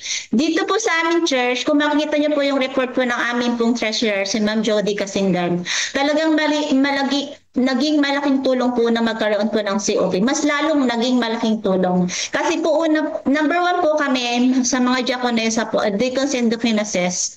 Last July po, nagkaroon po kami ng spiritual retreat. 1 day po yun. Ang church po ang nagbigay po sa amin ng budget para po maisagawa po ang aming pong retreat ng whole day ng mga deacons and deaconesses and family po. Ang galing po sa church po ang aming pong naging expenses. Dahil po yan sa COP. Maraming salamat po sa Panginoon, hindi po sa church board members. Number 4, ano po ang ilang challenge nyo sa stewardship practices? Sa akin po personally, ay hindi na po, sa tulong po ng Panginoon, hindi na po naging mahirap para sa akin ang sa COP. Kasi nga po dahil yun na po ay talagang nasa sistema na po ng aking pong pagkatao sa tulong ng Panginoon, nagagawa ko po yung COP na sabi nga po 10% or more. So, salamat po sa Panginoon sa challenge, sa biyaya na kanyang binibigay sa akin. Na sabi nga po, bagamat po, hindi naman po talaga ganun. Pero tinuturing ko na po talagang malaking blessing na po sa akin na yung meron po akong monthly na ganong sahod dahil sa pagpapala ng Panginoon. Sa tulong ng Panginoon po, every Sabbath, meron po akong binibigay na offering, tithes and offering, dahil po weekly po ang aking pong salary. At alam niyo po, iba yung saya na kapag pumupunta ka sa church, ay meron ka pong maipagkakalob sa Panginoon bilang pagpapahayag po ng iyong pag-ibig sa Kanya. So yun lamang po ang aking testimony sa God First sa ating pong COP. Ang sabi po dito sa Matthew 6:25, therefore I tell you, do not worry about your life, what you will eat or drink, or about your body, what you will wear. Is not life more than food, and the body more than clothes? At sabi po sa Matthew 6:33, "But seek ye first the kingdom of God and His righteousness, and all these things shall be added unto you." Praise the Lord po, nang dahil po sa COP at patuloy na pagsubaybay po sa God First Morning, ay tunay po na ako po ay lalong naging malapit sa Panginoon. Happy God First Morning and happy Sabbath. Amen. Amen.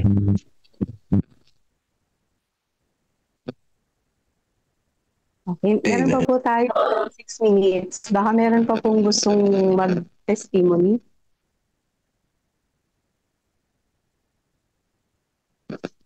Ayan, okay. So kung wala na po, mag-proceed na po tayo sa Councils on Stewardship Reading. Ang manguna po sa atin ay si Sister Paina Jedi Panto. Ma'am, panurin muna natin yung God First video po. Ay, sige po. Sige po. Ayun, bago ko i-play yung God First video, gusto ko yung sinabi ni Ma'am Jocelyn ba yun? Sabi ni Brother Edmond. Yung kumbaga yung nakaano na sa buhay mo yung pagsi-COP, no? Regular na sa buhay mo. Kumbaga nakaatat sa buhay mo. Ay, hindi naaalis yan, hindi naaalis. Isa rin yan sa mga nararanasan ko sa mga kapatid. Kapag ang ating pag-COP ay hindi regular, kumbaga minsan sumpong-sumpong lang, parang kulang pa tayo sa education, kulang pa tayo sa education. So mas masarap pakiramdam yung talagang nakikita mo ang kabutihan ng Panginoon at sa pagpapasalamat mo sa pamamagitan nito, nakakatulong ka rin sa local at sa mission, po. Kaya pagka sabi nga, put God first, mga kapatid, lagi mo talaga maiisip pag kumita ka, pag meron ka increase, COP to, kailangan akong magpasalamat sa Panginoon. Kumbaga nakapakat na sa buhay mo yan, mahirap nang alisin, mahirap nang alisin. At parang hindi mo na yan kayang alisin, regular na yan, po. Yan yung nakikita ko sa aking buhay at nakita ko rin sa testimony ni Ma'am, kaya napakaganda. Nakaka-inspire po yung testimony. Salamat po. Ayan, dito sa ating papakinggan na ito talaga yung nasa schedule natin sa araw na ito. August 23, po. Pakinggan po natin.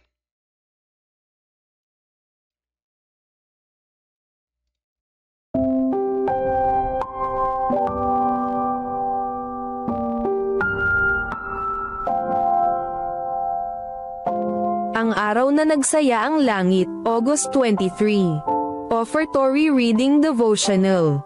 At sa kanya'y sinabi, huwag mong sasaktan ang bata, o gawan man siya ng anuman. Sapagkat ngayon ay nalalaman ko na ikaw ay may takot sa Diyos, at hindi mo ipinagkait sa akin ang iyong anak, ang iyong kaisa-isang anak. Genesis Kapitulo 22, versikulo 12. Sa nakaraang babasahin tungkol sa paghahandog, tinalakay natin kung paano ang pagsunod sa utos ng Diyos ay tanda ng takot sa Kanya. Ngayon, isasaalang-alang natin ang ikalawang aral mula sa Genesis Kapitulo 22, versikulo 12. Hindi ipinagkait ni Abraham sa Diyos ang kanyang anak. Mula sa halimbawa ni Abraham, natutunan natin na ang mga natatakot sa Diyos ay hindi nagkakait ng anuman sa Kanya. Sila'y nagbibigay hindi lamang kapag ito ay maginhawa para sa kanila. Wala silang itinuturing na masyadong mahal o malaking halaga para ibigay sa Diyos. Nang matagumpay na nakapasa si Abraham sa pagsubok sa pamamagitan ng pagbibigay ng kanyang anak bilang handog, ito'y hindi nakaligtas sa atensyon ng Diyos at ng buong langit. Mahusay na inilarawan ni Ellen G. White ang sandaling iyon, na masdan ng buong langit ng may pagkamangha at paghanga ang walang patid na pagsunod ni Abraham. Pinalakpakan ng buong langit ang kanyang katapatan. Patriarchs and Prophets, page 155. Nagsaya ang langit sa pagdiriwang habang ipinakita ni Abraham ang kanyang pagsunod. Sa makabagong salita, maari nating sabihin na ang langit ay nagsaya at nagbigay ng standing ovation kay Abraham. Ito'y mga sandali ng kasiyahan habang iniaalay ni Abraham ang kanyang handog na si Isaac. Maaaring subukan ni Satanas na papanghinain tayo sa pagsunod sa Diyos at sa pagbibigay ng may katapatan at kasaganaan. Gayunpaman, mahalagang malaman na ang Diyos at ang buong langit ay nakamasid sa ating mga pagpili, kung tayo ay makikinig sa tinig ng Diyos o sa dyablo. Kapag nakikinig tayo sa dyablo, ang langit ay nalulungkot. Ngunit, tulad ni Abraham, kapag sinunod natin ang Diyos at hindi nagkakait ng anuman sa Kanya, ang langit ay magagalak at tayo'y papalakpakan. Panawagan. Sa ating pagbabalik ng ating mga ikapo at mga pangakong handog ay idalangin natin na naway ang ating mga kilos ay magdala ng katuwaan sa langit habang ibinibigay natin ang ating puso sa Diyos. Sa pagbabalik natin ng ating mga ikapo at mga pangakong handog ay ilagay natin sa huli ang ating mga hangarin, at unahin ang Diyos.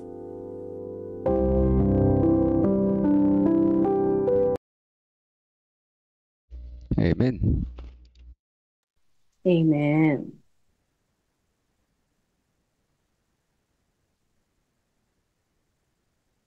Proceed na po tayo sa reading ng Councils on Stewardship ni Sister Paina Jedi. Salamat po, Sister Gemma. Para po sa ating Councils on Stewardship, ito po ay matatagpuan sa chapter 58 na may title po na The Care of the Mites. Sabi po dito sa English, I wish I could impress on every mind the grievous sinfulness of wasting the Lord's money on fancied wants. The expenditure of sums that look small may start a train of circumstances that will reach into eternity. When the judgment shall sit and the books are opened, the losing side will be presented to your view.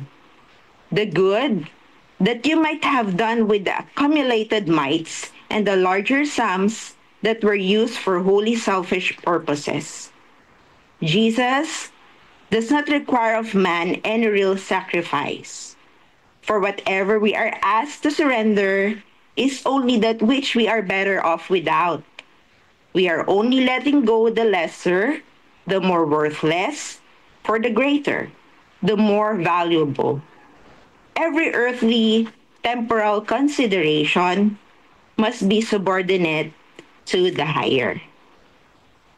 Para po sa ating reflection, pinaalalahanan po tayo na napakahalaga ng paggamit ng ating pera at mga yaman ng matalino at mahusay dahil biyaya ito mula sa Diyos. Kapag ginagastos natin ito sa mga hindi naman talaga kailangan, nagiging isang malaking pagkakamali iyon o may kahihinat na nito. Kahit maliit na halaga na nasasayang na pera ay pwedeng magdulot ng malaking epekto, hindi lang ngayon kundi sa mga hinaharap, lalo na pag humarap na daw po tayo sa ating Panginoon sa araw ng paghatol. Doon natin mapagtatanto kung gaano karaming kabutihan na sana'y nagawa natin gamit ang perang iyon. At isipin po natin na kapag hinihiling po ni Jesus na isuko natin ang mga ilang bagay, hindi yun mabigat na sakripisyo. Bakit? Dahil ang mga bagay na iyon sa totoo lang po hindi naman talaga nakatutulong o mahalaga para sa atin. Sa halip, binibigyan niya tayo ng mas dakila at walang hanggang mga biyaya. Kaya makailang beses po sana nating pag-isipan ang mga bagay na nais po nating bilhin o mga bagay na gusto nating paggamitan ng ating mga salapi, kung ito po ay makapagbibigay po ng magdudulot po sa atin ng mabuting bagay, or ito lamang po ay isang bagay na gusto lamang natin at eventually marirealize natin na wala rin naman po pala itong kabuluhan para sa atin. Ano po? Kaya tandaan din po natin na mas mahalaga na paglaanan natin ng salapi yung makatulong sa paglago, lalo na po sa ating spiritual na buhay, kaysa po sa mga material pong bagay. Yun lamang po. Happy God First Morning po, and happy Sabbath po sa inyo.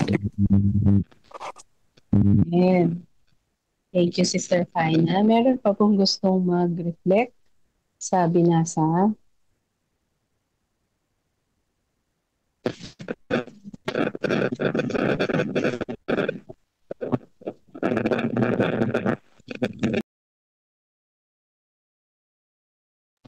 Basahin ko po itong mula kay Pastor. Sabi po, the expenditure of psalms that look small may start a train of circumstances that will reach into eternity. We may start building our train of circumstances today.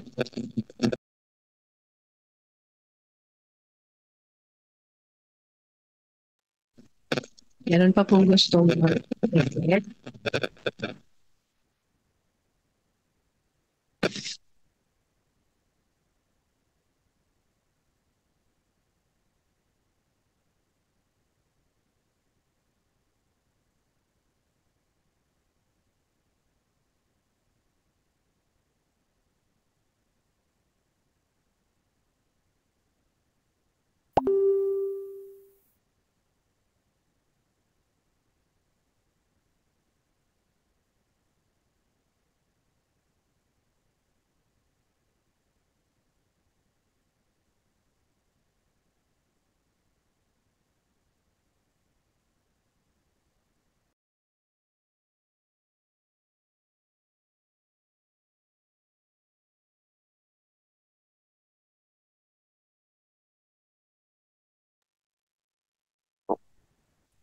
Parang wala na po atang gustong mag-reflect ha.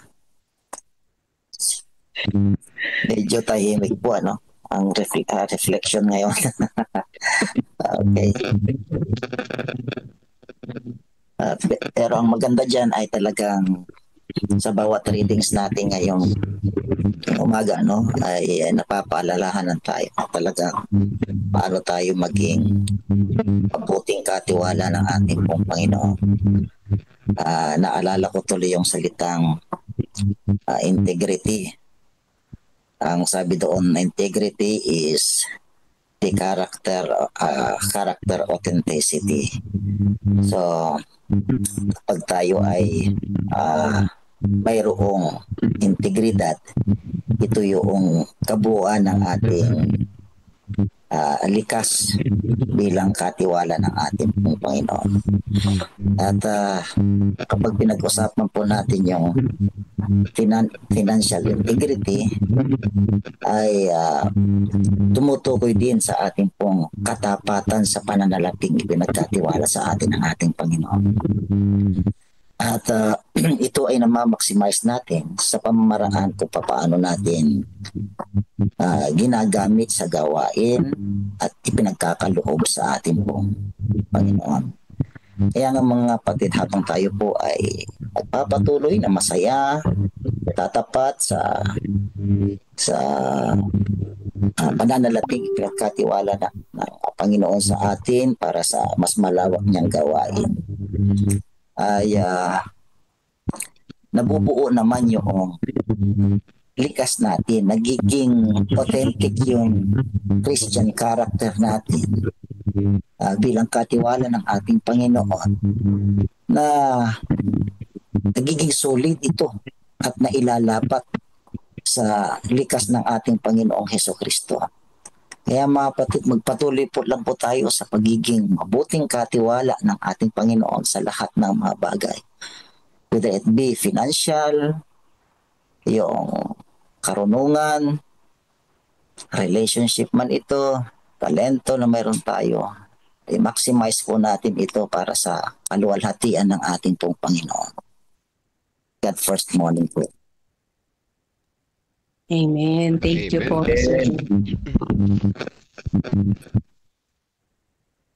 Meron pa pong gustong mag-reflect?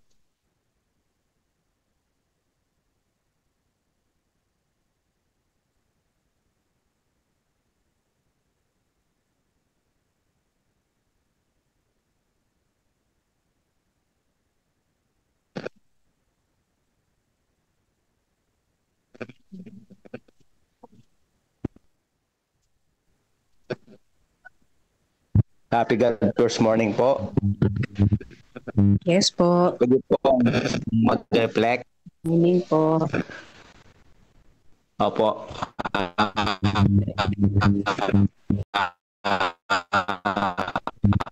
Actually, yung COP, yan ay talagang natingin ko kailangan na ibalik natin siya ikha ng langit at lupa.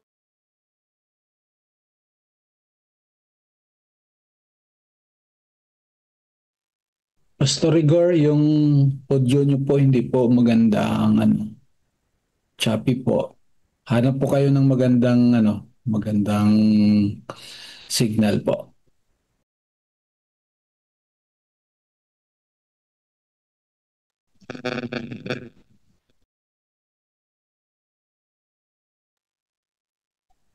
Di pa rin marinig, Pastor Rigor.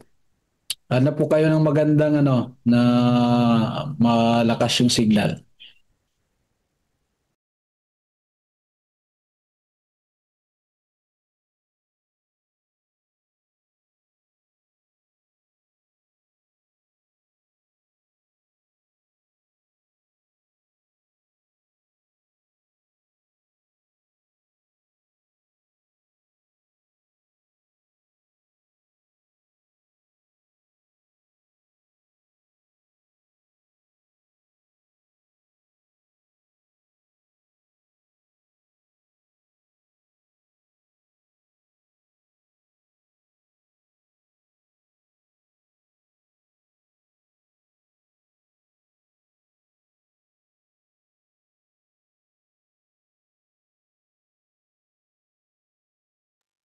Sige, kung wala Sister Jim, hindi na tayo mag-proceed sa ating process.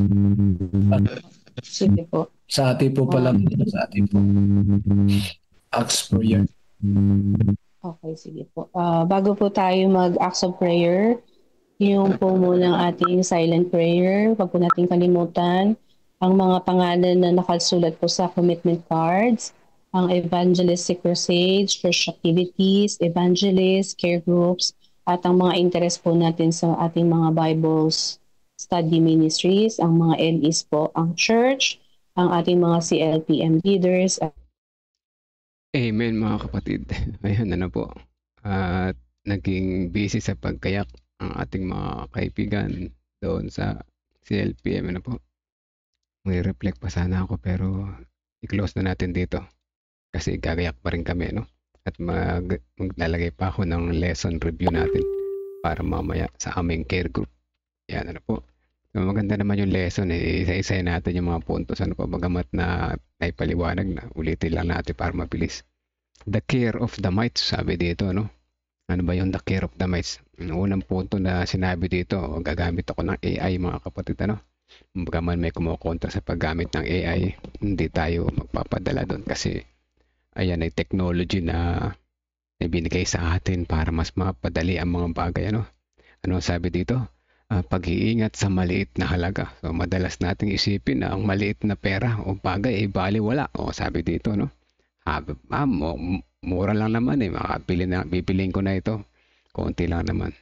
Pero alam natin mga kapatid, yung maliliit na gastos na yan ay maaari din magdala ng malaking epekto.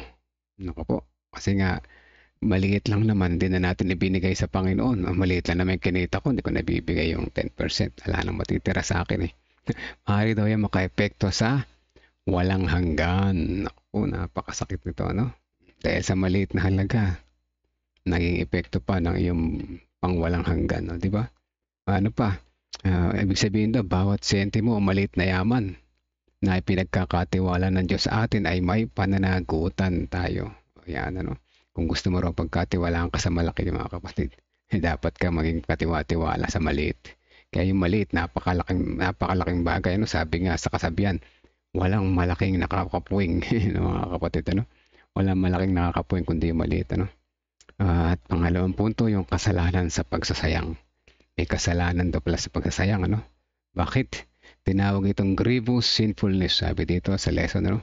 O mabigat na kasalanan kapag ang pera ng Diyos ay ginugol lamang sa pansariling luho at walang kabuluhan. Ayan, grievous. Puro lamang sarili yung ating iniisip. Parang gano'n, ano? So, sa makatuwid, sabi ito, sa mga kalalawang maliligtas, mga gawain ng kabutihan o suporta sa misyon. Dahil ang yaman ay ginastos lamang sa sarili. Okay, tama. Dapat nagamit ito sa kaluluwang pangligtas sa iba pang mga tao. So, pagka tayo ng aral, ano? Number 3, hindi tunay na sakripisyo. Ba, peke. May fake pala sacrifice. Ano kaya yung fake sacrifice dito? Ang paghihingi ng Diyos na isuko natin ang ilang bagay ay hindi tunay na sakripisyo sapagkat kung ano ang hinihingi niya ay yaong mas makakasama kaysa nakakabuti. Kita niyo po. Kapalit ng mga bagay na makamundo at pananandalian ay ang mas mahalaga, ang walang hanggang kayamanan at kaligtasan. So ang ating sakripisyo dapat ay maging tunay, bukal sa puso yung ating pag-sacrifice. Kaya pagka tayo ay hindi mapagkatiwalaan naman sa maliit, hindi natin ma-sacrifice yan. Paano pa tayo mag-sacrifice na malaki? Isa pa, mas mataas ang dapat mauna. Ayan. Bago natin unahin yung mga makamundong bagay, unahin natin yung mas mataas. Yun ay put God first. And you will never be last. So yan po yung ating pinag-aralan sa umaga na ito, no? So sa madaling salita, yung ating shortcutin, maging sa maliliit, maging tapat tayo, ano po? Kahit na maliit lamang yan, ay huwag nating ibaliwalain dahil ang malaki nagsisimula yan sa maliit. Kung di ka magiging tapat sa maliit, kapatid, ay never ka rin magiging tapat sa malaki. Pasama po sa prayer ang dalawang apo ko na may ubo at sipon. Salamat po. Sige po. Panahon na naman kasi ng ulan-ulan, ano? Kahapon lang, halos maghapon ako na ulanan sa labas, pero ngayon ay malakas pa rin ako. Walang ubo, walang sipon. Good vitamins, ano? Pakisama man po pamilya ko lahat ng kapatid sa loob at labas na iglesia sa mabibigat ng mga suliranin, kasakitan, espiritual at sitwasyon sa buhay. Salamat po. Ayan, ano? Marami nakakaranas ngayon ng mga ganyan. Maging kami, ano? Kahit tayo sa loob na iglesia, no? May mga suliranin ng mga kapatiran, mabibigat na suliranin. Pero hindi yan magtatapos ang ating ngiti, mga kapatid, ano? Dahil yan ay paraan ng pagpapatibay ng ating pananampalataya. Bagaman isama pa rin natin sa prayer. O kung wala na, let's pray po mga kapatid. Sama tayong manalangin. Let us pray. 30 second silent prayer po muna.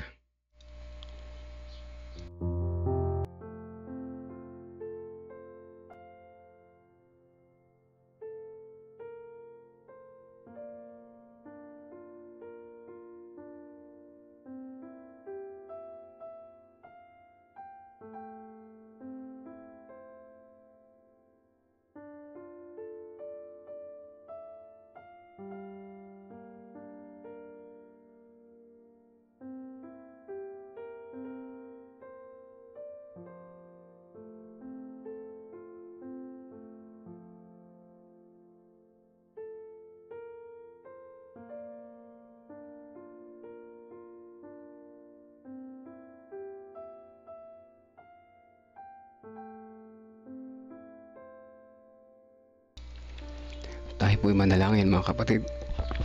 Amang banal na makapangyarihan sa lahat, muli po ang aming pasasalamat sa inyo sa panibagong buhay at kalakasan sa umaga na ito. Salamat sa paggising mo muli sa amin sa pagkakatulog. Salamat sa pag-asa na muli kaming makakonek sa inyo sa umaga na ito. Matutunan namin ang ilang mga bagay na napakahalaga para sa aming buhay. Matutunan namin na ang aming pagiging tapat sa maliit, kahit na ito ay maliit lamang, ito ay magiging malaking pundasyon para sa pagiging tapat sa mas malaki. At kahit maliit lamang ito ay maraming matutulungan ng mga kaluluwa na para sa kanilang kaligtasan. Dalangin namin o dakilang Diyos sa aming araw-araw na pamumuhay. Tulungan niyo po kami na maging marunong na ikaw ang aming unahin sa lahat ng bagay, sapagkat kapag ikaw ang aming inuna, ay kailanman hindi kami magiging huli. Salamat sa pagmamahal. Salamat po sa inyong pag-ibig. Ramdam po namin ang inyong mga biyaya sa araw-araw. Sa pagpapatuloy, nais namin isama sa panalangin ang mga prayer request ng kapatiran. Meron kaming mga kahilingan, ang iba sa amin ay may sakit, ang iba ay may mga financial na problema. Maraming mga mabibigat na pagsubok na tumarating sa aming buhay. Dalangin din namin ang mga programa, activity sa aming mga local churches.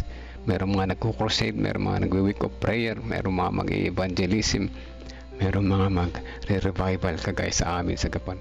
Dalangin namin ang Holy Spirit ang manguna sa mga puso ng bawat isa, na ang bawat isa ay sumangkot, matuto, ma-revive o dakilang Diyos para sa aming pagpapatuloy sa gawain, malakas na pangatawan ng aming pangangailangan.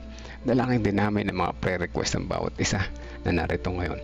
Ang sambahayan ni Ate Revi at ang buong San Leonardo Church, lalo na yung mga bagong piniyagan doon.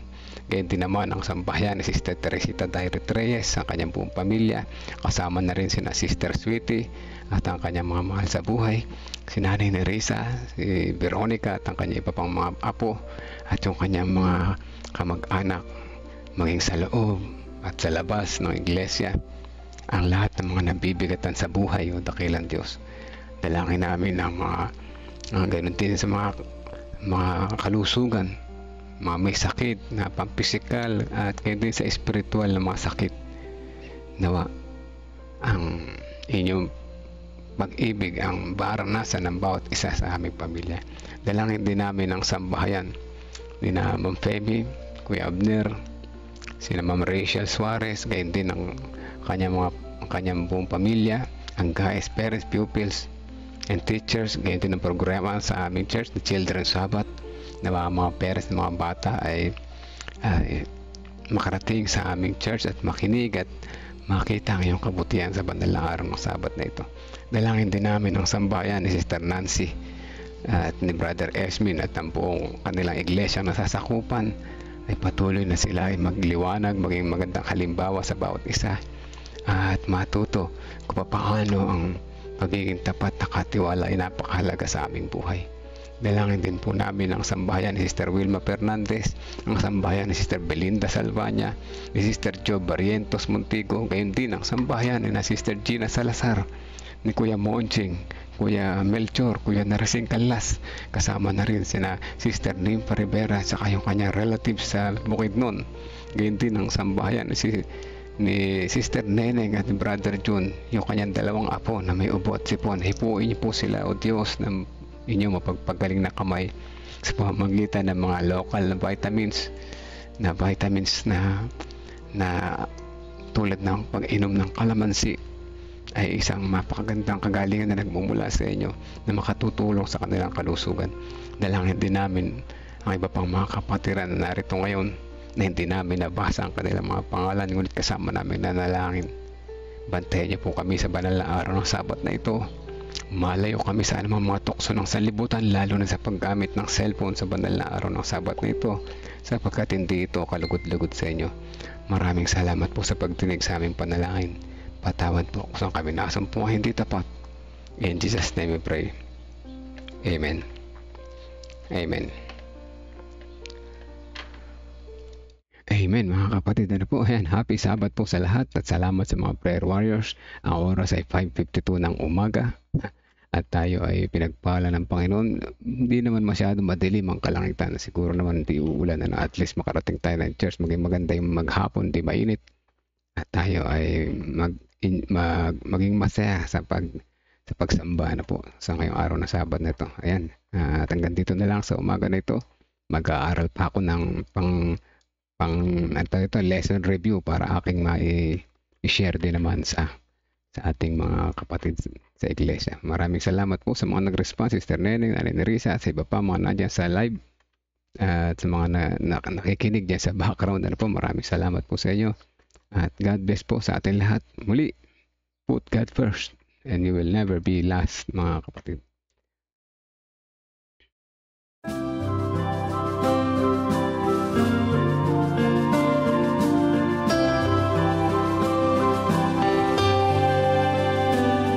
I hear the voice of Jesus calling.